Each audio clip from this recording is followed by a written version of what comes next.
Galera, que final foi esse da segunda temporada de Wandinha? Surpreendente, cheio de revelações e reviravoltas. No meio de tudo isso, o grande protagonista acabou sendo quem? Não foi a Wandinha, e sim o Mãozinha. E quem poderia imaginar isso? Nesses últimos episódios, a série conseguiu costurar várias tramas da primeira temporada e trouxe respostas que a gente esperava fazia muito tempo. E finalmente foi revelado quem é o Slurp e como ele se conecta ao Gomes e a Mortícia e até mesmo o próprio Mãozinha. A Enid, ela precisou se transformar para salvar a Wandinha, mas isso pode ter mudado a vida dela para sempre. O Tylon foi atraído pela professora Capri para a seita dos Heists, e o diretor Dorothy se mostrou como um verdadeiro líder por trás do conto da manteiga. E ainda teve revelação mais chocante: a tia Ofélia, ela está viva, mas presa pela própria mãe há 15 anos. E a frase que ela escreveu com sangue, dizendo que a Wandinha precisa morrer, deixou todo mundo sem chão, meus amigos. Se você quer entender tudo o que aconteceu no final da segunda temporada de Wandinha, fica comigo até o final desse vídeo e sem mais enrolação, bora pro vídeo. Nesses últimos episódios, a família Addams entrou de vez no conflito. Wandinha, Mortícia, Gomes se uniram para resgatar o feioso sequestrado pelo Slurp, que na verdade era o Isaac Quinton, um cientista obcecado em reverter os poderes dos párias. No passado, ele acabou usando tecnologias e experimentos com Augustus, e agora queria repetir o processo para retirar os poderes da própria irmã. Para isso, precisava de uma fonte elétrica, Gomes, Tio Chico ou até mesmo o Feioso. Só que como ele já tinha tirado do próprio Gomes, o Gomes não tem mais os poderes elétricos, ele acabou optando por quem?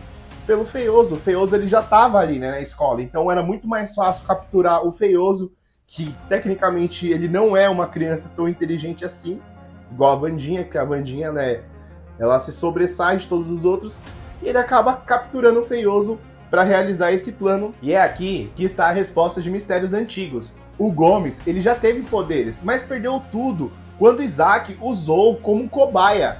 Mortícia interveio, salvou o marido dela, mas inacreditavelmente acabou com o Isaac. O Isaac morreu naquele dia. O efeito colateral foi a perda definitiva dos poderes elétricos de Gomes. Por isso, o Feioso e o Tio Chico herdaram esses poderes. E segue a mesma linhagem da família Addams, né? Por isso que ele estava atrás ou do Tio Chico ou do Feioso. Porque ele já sabia que o Gomes já não tinha mais utilidade para ele, porque o Gomes já tinha sido drenado. No passado, Gomes e Mortícia enterraram Isaac debaixo da árvore da caveira. Eles achavam que tinha acabado com a ameaça, mas agora ele voltou mais perigoso do que nunca. E a Wandinha acaba recebendo uma visão: seus pais escondendo o corpo dele e revelando toda a culpa que a Mortícia carregava. Então a Wandinha ela acaba vendo o que a Mortícia fez, né, e acaba falando para ela, né, acaba vindo à tona tudo aquilo que a Mortícia tinha feito, né, de errado e escondido junto com o Gomes. E mesmo alertada pela mãe e pela avó para não se envolver, Wandinha decide agir por conta própria. Novidade, né, meus amigos? Enquanto isso, a Enid ela fica presa dentro de uma jaula porque é lua cheia, e se ela se transformar agora, nesse exato momento, ela vai acabar sendo lobisomem pro resto da vida. Então ela fica presa ali dentro de uma jaula, justamente para não se prejudicar, porque ela realmente ela quer ajudar a Wandinha, mas se ela sair dali, ela sabe que ela não vai virar mais, ela não vai voltar mais a ser a Enid que todos conhecem.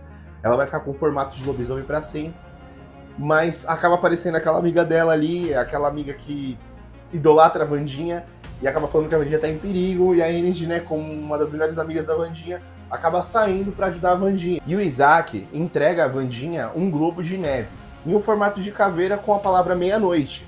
Ela entende a mensagem e vai até a árvore da caveira, nesse mesmo horário. E aí, meus amigos, é que acontece o grande plot twist dessa temporada. O Mãozinha era originalmente a mão cortada do próprio Isaac, um dos personagens mais queridos, agora ligado diretamente ao vilão. O Mãozinha era um dos personagens que a gente nem imaginava que iria aparecer no final desse enredo como nos protagonistas. E Isaac recupera a mão e restaura os seus poderes de telecinésia.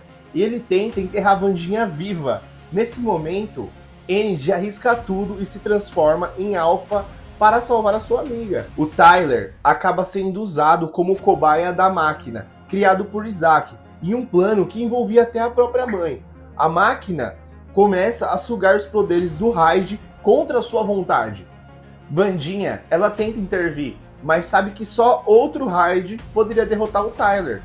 Ela destrói a máquina com seu machado, que gera uma explosão gigantesca. A mãe do Tyler morre nessa confusão. Ela não consegue sobreviver, ela fica pendurada ali na torre e acaba caindo e morre. E então o Mãozinha volta à ação e arranca o coração mecânico do vilão, colocando um fim definitivo nessa ameaça. O Mãozinha que foi costurado, né, na mão do Isaac, novamente, para ele recuperar os seus poderes de telecinésia. Ele mesmo se recupera a sua força, consegue arrancar o coração mecânico de Isaac, tirando a própria vida dele e assim voltando a ser o Mãozinha que a gente tanto ama. Enquanto isso, o arco do diretor Dort chega ao clima máximo. Ele é revelado como líder da seita do Canto da Manhã, manipulando Bianca e o avô para financiar os seus planos. Mas no baile, com a ajuda de Agnes, Bianca segue o seu plano e expõe publicamente os crimes dele.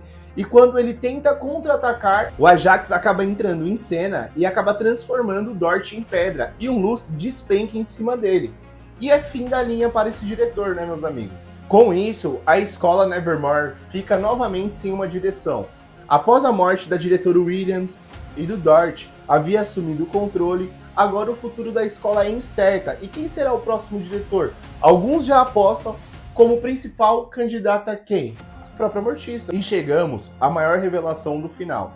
A tia Ofélia está viva, preservada em um cativeiro pela própria mãe durante 15 anos. Morticia entrega a Wandinha um diário da irmã. E ao folhear, a jovem tem uma visão mostrando onde esteve todo esse tempo. O detalhe mais perturbador dessa mensagem escrita é uma escrita a sangue falando Wandinha precisa morrer. Mas por que isso faria sentido? Será que isso é uma profecia, um aviso, um sinal ou uma loucura da tia Ofélia? Deixa aqui nos comentários, eu quero ouvir o que você tem a dizer sobre isso. E se você chegou até o final desse vídeo, curtiu, compartilha, comenta, deixa nos comentários aqui o que você acha sobre essa segunda temporada, o que você espera sobre a terceira temporada. Eu fico por aqui, até a próxima, valeu meus amigos, fui!